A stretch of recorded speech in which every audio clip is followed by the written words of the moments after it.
You wake up, before your eyes are even open, you know you are you. You feel the weight of your body in the bed. You feel the air in your lungs, you might remember a dream, or you might start thinking about the day ahead. This feeling of being a continuous self, a single person inhabiting a body, feels like the most natural thing in the world. It's just there, it's solid, but it's not. The sense of self is not a thing. It's not a little pilot sitting in your skull looking out through your eyes. It's not a soul, at least not in any way neuroscience can measure. The self is a story. It's a complex ongoing process that the brain constantly creates, updates, and maintains. It's the brain's best guess about who you are based on a constant stream of information. And it builds this story from several different but connected parts. It's a construction project, and the brain is both the architect and the crew. The foundation of this entire project is the body. The self begins with the physical feeling of being alive. This isn't a poetic idea, it's a biological reality. Your brain is constantly receiving signals from inside your body. This is called interoception. It's the sense of your internal state. You feel your heartbeat. You feel your stomach grumble when you're hungry. You feel the ache in your muscles after a long walk. You feel the flush of warmth when you're embarrassed. These signals are not just background noise.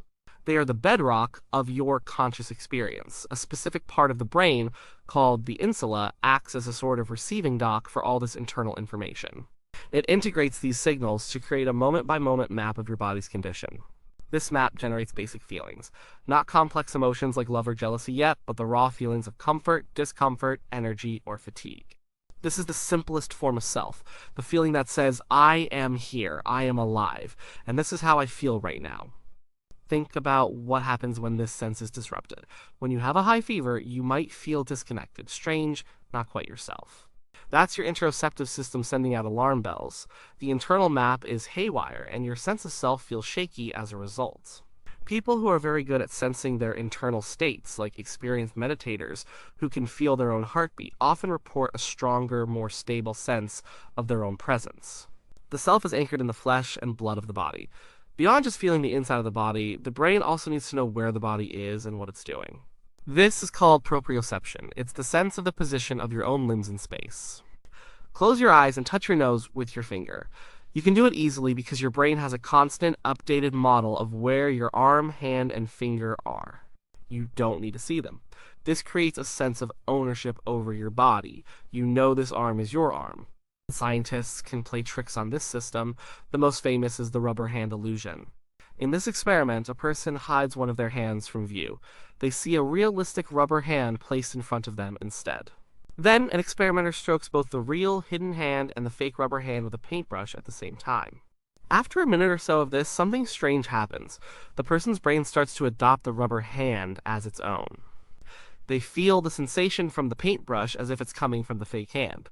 If the experimenter then suddenly smashes the rubber hand with a hammer, the person will flinch and often cry out in shock.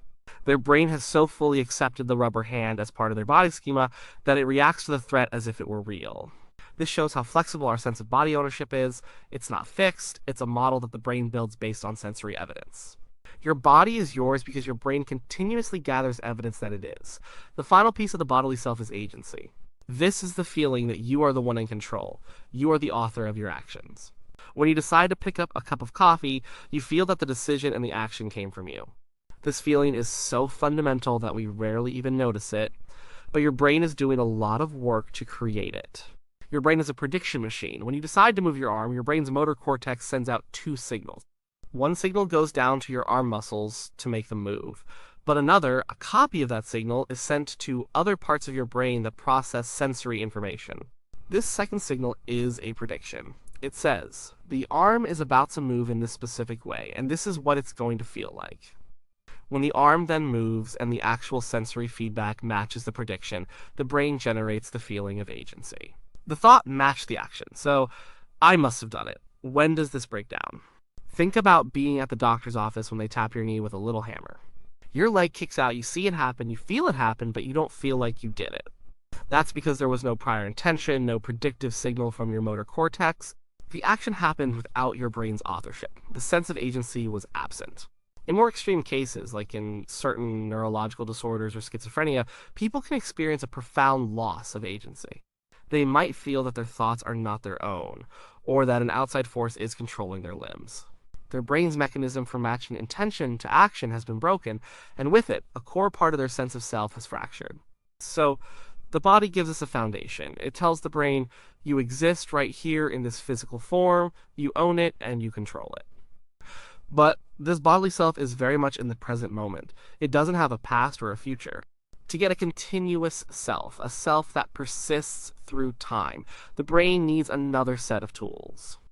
It needs to tell a story. This is the narrative self. It's the voice in your head.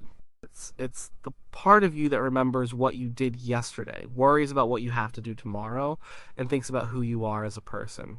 This self is built primarily from memory, specifically episodic memory. This isn't just remembering facts, like knowing the capital of France. It's remembering the episodes of your life, your first day of school, the dinner you had last night, the conversation you had with a friend last week. These memories are not like video recordings stored perfectly in a vault. They are reconstructions. Every time you recall a memory, your brain rebuilds it. It can change a little bit each time, but these reconstructed memories are the building blocks of your life story. Without them, your sense of a continuous self collapses. The tragic case of Clive Wearing illustrates this perfectly.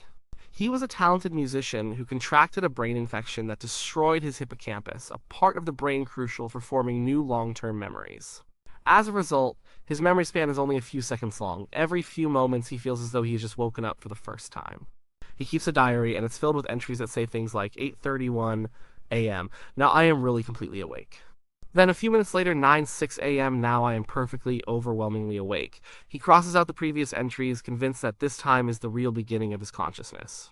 He loves his wife dearly, and every time she enters the room, he greets her with ecstatic joy, as if he hasn't seen her in years. In a way, he hasn't. He has a bodily self. He feels his body, but his narrative self is gone. He is trapped in a constantly resetting present, unable to build a story that connects his past to his future. His condition is a stark reminder that our sense of who we are is profoundly dependent on our ability to string together the moments of our lives into a coherent tale.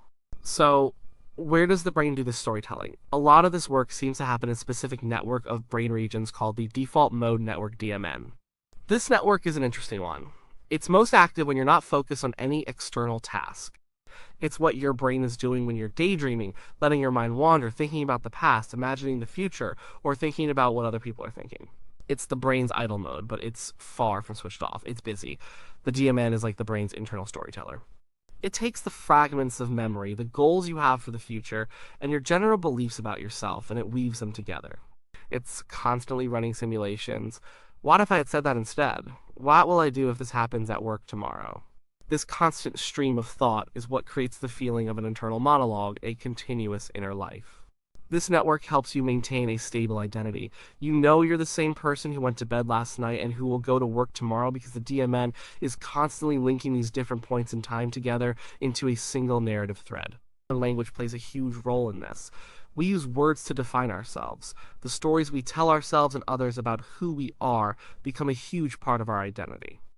I'm a shy person. I'm a good father. I'm not good with technology. These aren't just descriptions. They are labels that shape our future actions and interpretations. We start to live up to the stories we tell. There's a fascinating part of the left hemisphere of the brain that some neuroscientists call the interpreter. Its job is to make sense of the world, to create a coherent narrative out of everything that's happening. Research on split brain patients has shown this in a powerful way. These are patients who have had the connection between their left and right brain hemispheres surgically severed to treat severe epilepsy. In one experiment, a command like walk was flashed only to the patient's right hemisphere, which controls the left side of the body. The patient would get up and start walking, but the left hemisphere, which is where language and the interpreter are primarily located, didn't see the command. So, when the experimenter asked the patient, "Why are you walking?" the left hemisphere didn't know the real reason, but it didn't say, "I don't know." Instead, it instantly invented a plausible story.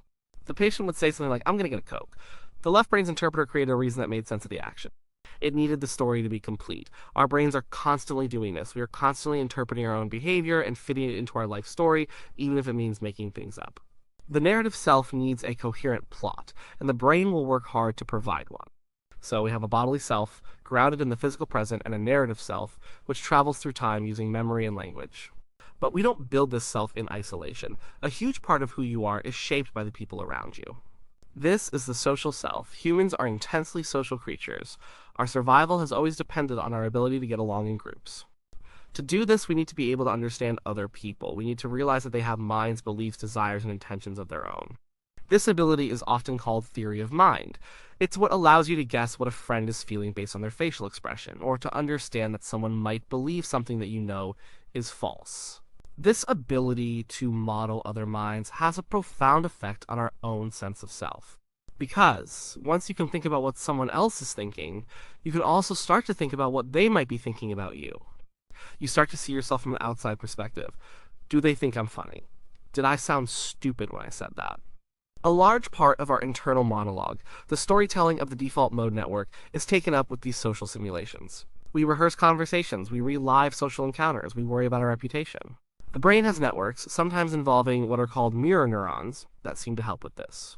These are brain cells that fire both when you perform an action and when you see someone else perform that same action. If you see someone pick up a glass, some of the same neurons fire in your brain as if you were picking up a glass yourself.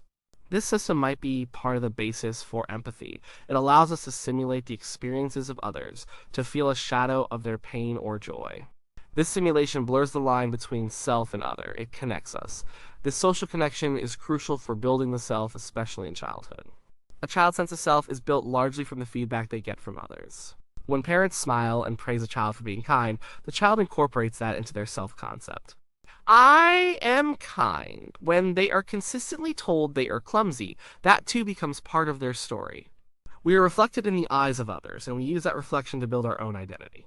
Our sense of self is a constant negotiation between our own internal story and the way the world responds to us.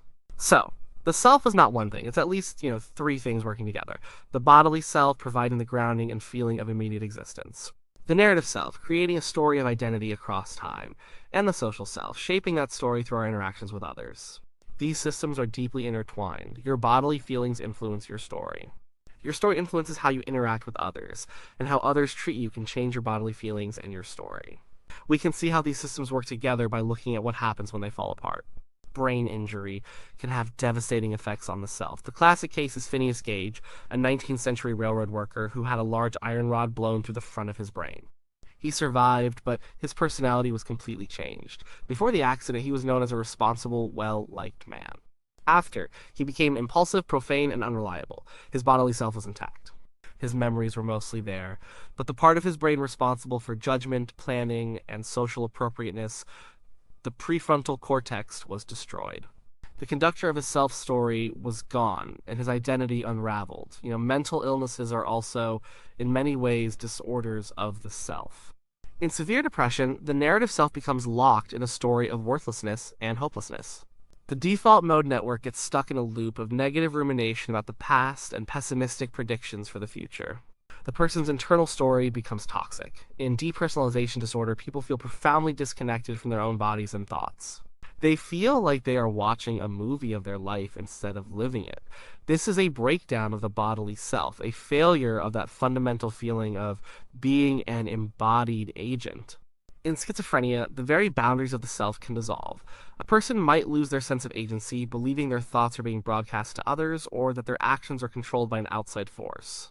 The distinction between self and other, so fundamental to our experience, becomes terrifyingly blurred. We can even temporarily dissolve the self with certain tools. Psychedelic substances like psilocybin, the active ingredient in magic mushrooms, are known to produce effects that users describe as ego death or ego dissolution. Brain imaging studies show that during a psychedelic experience, activity in the default mode network dramatically decreases. The brain's storyteller gets quiet. With the DMN offline, that constant internal monologue about me, my past, and my future fades away.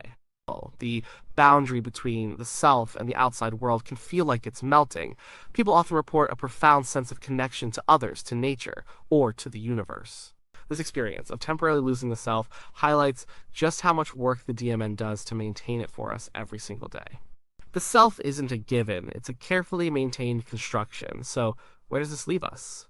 What is this you that you feel you are? It's not a static entity. It's not a thing you can find in the brain if you just look hard enough. The self is more like a verb than a noun. It is a process of self-creation. The brain is constantly taking in information from the body, from memory, and from the social world. It integrates all this information to create a best guess model of who you are. This model is useful. It helps you navigate the world, make decisions, and plan for the future. The feeling of being a single, unified, continuous self is a powerful illusion.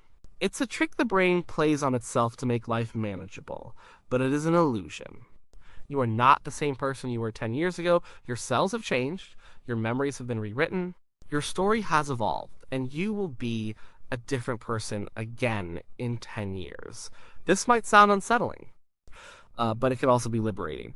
If the self is not a fixed thing, but an ongoing story, it means you have some say in how that story is written. You can't change your past, but the way you interpret it and weave it into your narrative can change. The brain is constantly updating its model of you, and while much of that process is unconscious, your choices, your actions, and the stories you choose to tell yourself all provide new data for that model. The mystery of the self is not that it exists. The mystery is how the brain, a 3-pound organ of nerve cells and electrical signals, manages to produce such a seamless and convincing experience. It's the brain's greatest trick, its most complex performance. Every morning you wake up, that performance begins again. The story of you continues.